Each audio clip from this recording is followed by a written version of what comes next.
Welcome. Welcome to Friends with Cars F1 Talk. Welcome back. Another beautiful race. Another exciting race. It was very exciting. Qatar for the first time. Am I right? First Yes, time they- yes. So that was It was very exciting. The last couple races have also been a little lackluster in the sense that there's not too much going on. Like when somebody gets out in front, it kind of stays that way. So I wish there was a little bit more battle and fun, but I do like to see Lewis winning.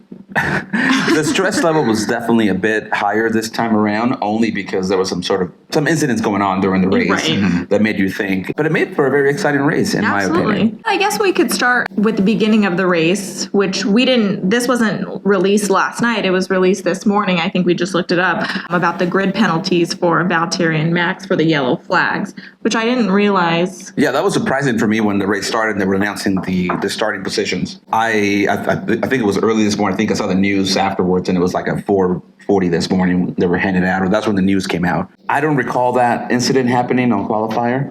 I do recall the flags going off in qualifier. I thought it was still okay, so I don't know what was the reasoning for that. But And was this the double yellow with Yes. Gasly's incident? Yes. Where he got the puncture? Yes, but they had said that even Crofty and the other announcers were confused about kind of was at a weird time of the track and everything like that. So it was a weird penalty for the FIA to give. And it was kind of muddy decision, given that all the stuff was going on during the race that it happened. So the reaction time from drivers to slow down or see the flags, it's literally a nanosecond, and it could have gone either way. And I think they were just surprised that the decision came down as harsh as it did. I don't know if you guys saw, but I just saw that Christian Horner got called up to the stewards because of the comments he made about some of the officials on track waving the double yellow. I think that's adding to what you had said. It's like, was the double yellow necessary? And Christian didn't agree with the fact that there was double yellows and his driver got penalized. Right, and I think he called the marshal a rogue marshal doing the flags. That's right. That's right. The marshals have a difficult job already. I understand why they called him up and then he apologized afterwards. I don't think it was that rude of a comment. I think in the heat of the battle, yeah, you might be upset if you get called. By the way, you're going back for spaces. I know you're making the face, Jessica, but it's Because what can they continue to let Christian Horner get away with? He is the absolute worst.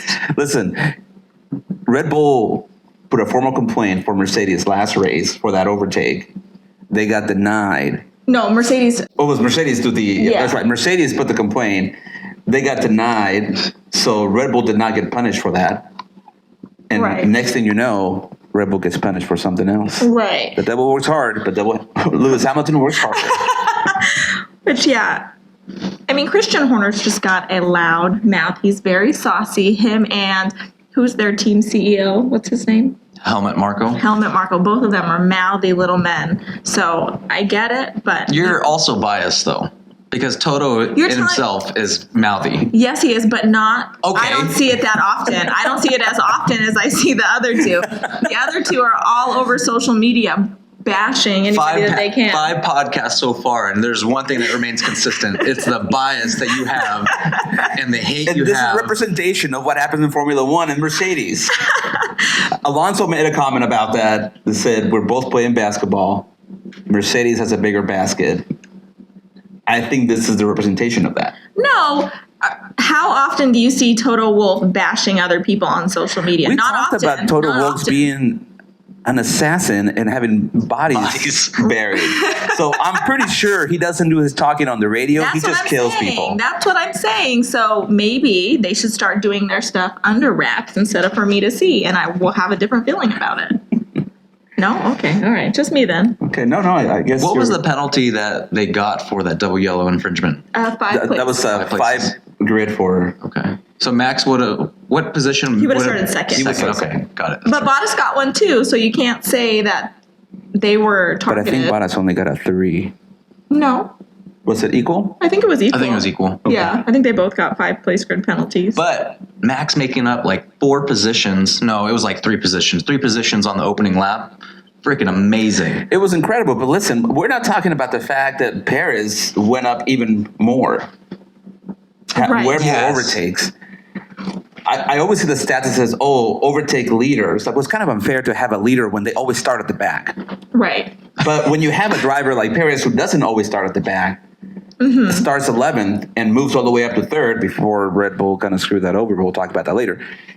That was a lot of places to make up. Absolutely. And I think this kind of leads me into my next point. He seemed to have a little bit more pace in the beginning, more than Verstappen did. So do you think that if it came down to it and Perez had more pace than Verstappen, do you think they would let him pass to try and battle Hamilton for first place just to take those first place points away from him? I do not.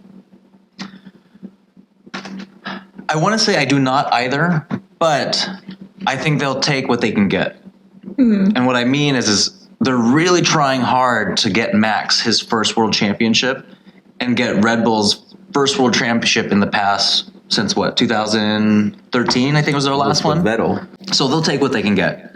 So if Max didn't have the pace, I think they would have done anything they could to at least get enough championship points, which is kind of counterintuitive and kind of counter, understanding of what we saw at the end of the race, because we saw that Red Bull pit Perez late in the game because he was in third position. He was already in third. Totally unneeded because he had already pitted later than Max as well. Yeah, his tires were way younger. And if you look at what happened as a result, yes, cars had some punctures. We'll talk about that, but you have to chance it. You have to take a gamble. And who better driver to take a gamble with than Perez, the guy who's known to keep his tires healthy, to go, what was that, 40 or 50 laps with the same set of tires that one time?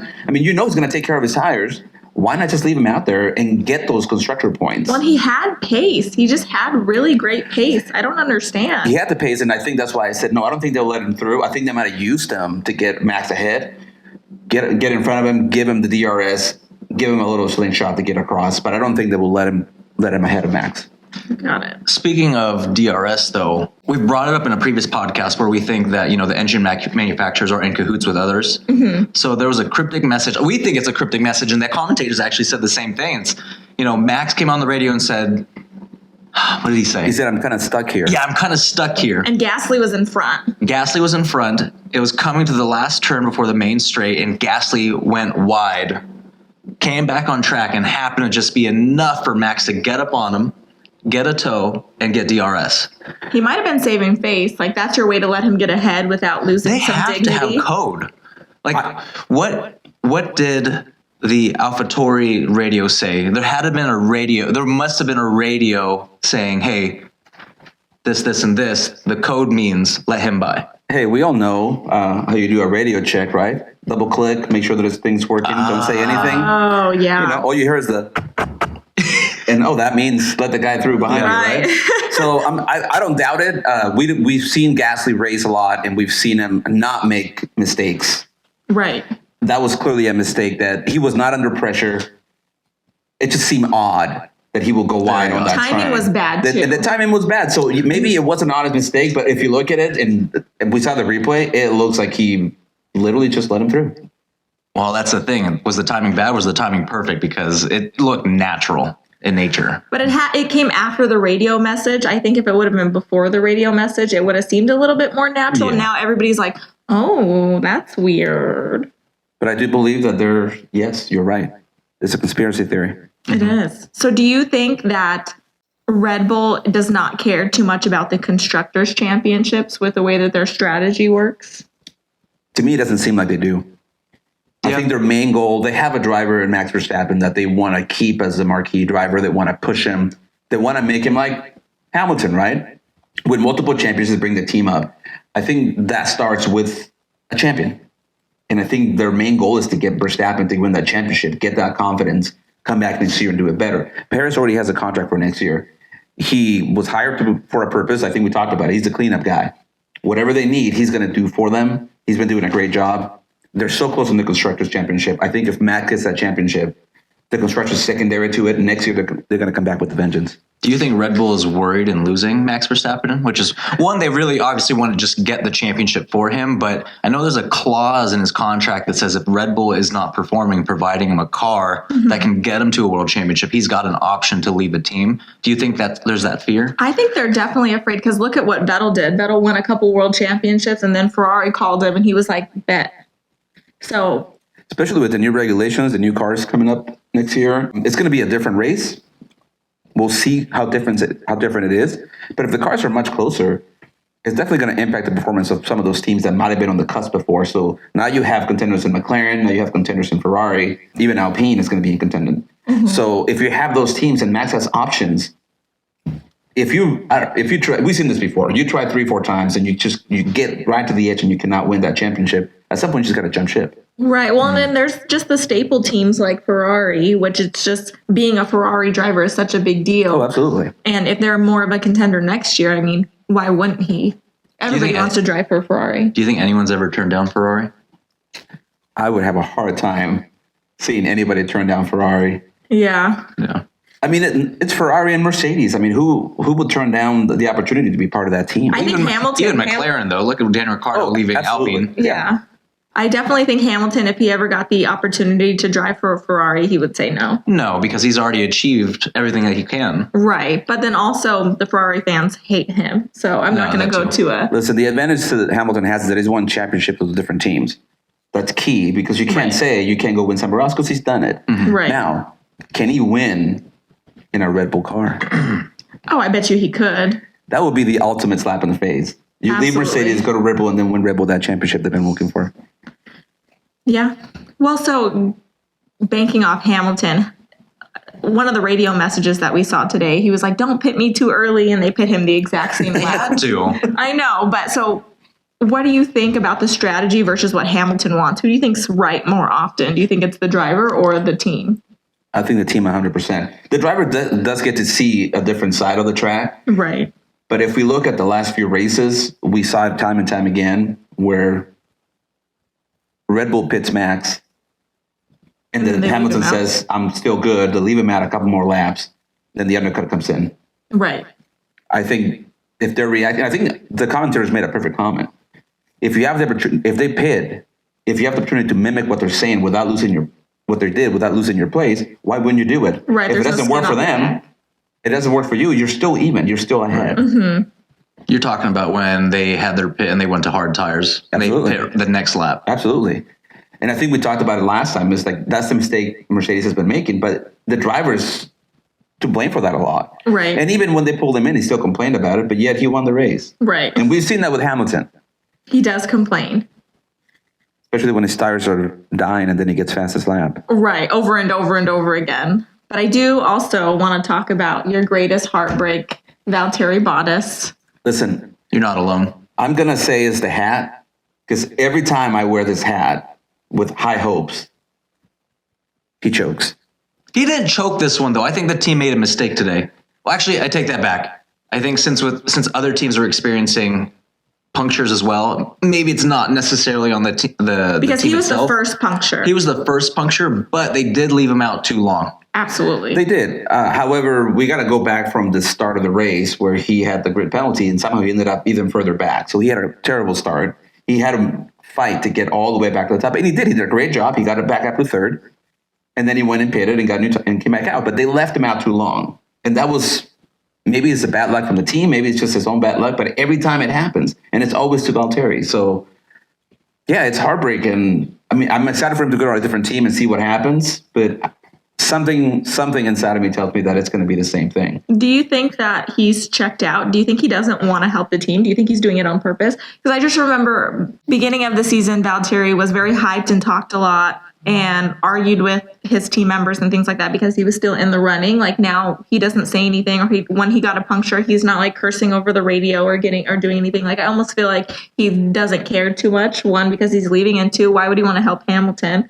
I don't think he is as checked out as the other Finn on the track. Or Kimi Räikkönen is absolutely checked out, but that's because he doesn't have a seat because he's retiring. You watch your mouth when you talk about Kimi. He's a treasure.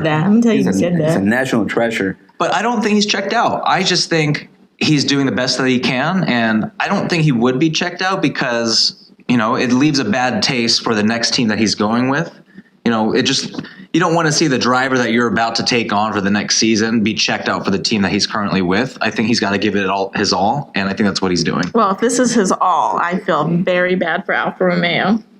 I also think that when you're talking about going to another team, I think you have to look at kind of like a relationship, right? You have to make sure that they're going to miss me. The next girl is going to be different.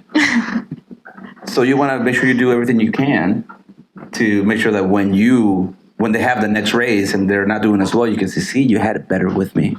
Do you think that they get pay decreases? Like, so obviously Mercedes makes a lot more money than Alfa Romeo. Do you think that he goes to Alfa Romeo and doesn't make the same amount of money? Oh, probably. He's making less money. Damn. I don't think he's getting paid as much as his Mercedes contract. But he probably has a bigger bonus depending on how he does with the team. Right. I think per win. the expectations for Mercedes is you're going to finish first or second. I think when he gets to Alfa Romeo, the expectation is going to be that you finish, fourth, fifth. Mm-hmm. You get a bonus if you finish third or second. So there's a potential for more money that way. If there's anything that the Formula One game taught me, it's I can get a contract with a bonus for each win or each pole that I get, which I think he'll do pretty good, and he'll get that. Let me tell you, contract negotiations were a bitch during that when I was racing with Mercedes. I always got released, so. I also got released from Mercedes, and I went to McLaren. Oh, man. Well, we did see a few issues on the track today. It looks like the front left tire punctured on a few cars. What is the reason about that? And how come that only does that on like some tracks? Because other tracks, there's not very much tire degradation, but in this one, it was just really bad. And then what was it last season? What track was it at where both Mercedes just got a puncture? Germany. Was it Germany? No. Yeah. Silverstone. So why do some tracks do that? I don't understand. Go ahead, Gustavo. I think it's the build of the track, and I'm trying to think of. There was a track there. This is the first time they raced on this track, by the way. But there was another race in where the warning rails on the track were very severe, and the question was: is the punishment too strong if you go off the track? And I guess the main comment was like, well, they shouldn't go off the track. It's like, yeah, but if you end up going off the track, it feels like the price you pay is too high. On this one, it was just the chicane, the way the chicane was built and the vibration on the car. I think that was the problem. But I think something else that they said that the car wasn't even telling the pit wall. The people on the pit wall had to be notified by the drivers. Yeah, and I think that's going to what Gustavo had says is those curbs, those sausage curbs they call them, going over them is just too much for the car. And this is a brand new track, so maybe this is something that they weren't necessarily expecting. But it seems that every time that one of the three cars that got a puncture. She sounds like the alarm for the carbon monoxide. Please disregard our dog. She is a carbon monoxide alarm. It was because they were going over the curb. But also, it's probably just the loads of the turns because this is obviously clockwise, so it seems like there's a lot of high G turns and curbs, and it's probably just the load of the car on that front left tire as well. Mm-hmm. True. Well, I think the only other thing that I have to bring up is something that I think's been a long time coming. Alonso finally podium, third place today. Oh, wait. That's right. He's waited his entire life to hear an applause from us three. I'm excited that he got a podium. Listen, Alonso he's a very cocky guy. He's a very conceited guy, and I appreciate that about him. He's a Formula One driver. Right. I think that the fact that he got a podium when he's in his 40s racing, and he's a former champion, I think this is huge. I think he's going to take this and run with it. I wouldn't be surprised if he gets another podium or gets pretty high up in the next couple of races. He was raving about the car and saying it was great. He was having a good time. So maybe it's just the type of race that it was. He just really enjoyed it. And it's kind of hard to say you need to replace this guy with somebody else when, look at what he's doing. He's a great defender. He's a great driver. He has the most overtakes of the season. I think it was like 152. Don't quote me. It's easy to overtake when you start in the back. Ow. Ew. But when was his last podium? 2014, I think, when Max Verstappen was a rookie. Yeah, that's crazy. Puts things into perspective. Like, it doesn't seem that long He was ago. definitely due. But I bet you for a driver, that seems like an eternity, especially when you have high expectations for yourself. Absolutely. No, well done for Alonso. Well done. Mm-hmm. I like his comment, though. Tell Ocon to defend like a lion. And then 2 seconds later, he was like, yeah, he got past me. He's like, oh. He did what he could. He did what he could. Well, Ocon cannot do a lot. So, yeah. That's, And it was against Perez, and they already have bad blood, so they should have just crashed. That's what I expected. I expected them to hit each other. I wouldn't be surprised. Listen, again, Perez is a man on a mission that has nothing to lose, and that's a dangerous man. That is a dangerous, man. Absolutely. Was there anything else you guys have to add? No, I think it was a great comments, race. I enjoyed it a lot. I'm excited that it's so close. Yeah, Both we For have sure. constructor and championship. The champions are separated by 8 points Yes. And then 4 points for the constructors. for the constructor. So it's a very, very close match. 5 points. 5 points. 5 points. Very, very close match. Next race is going to be critical. If drivers don't get penalties, if everyone stays healthy and Calm.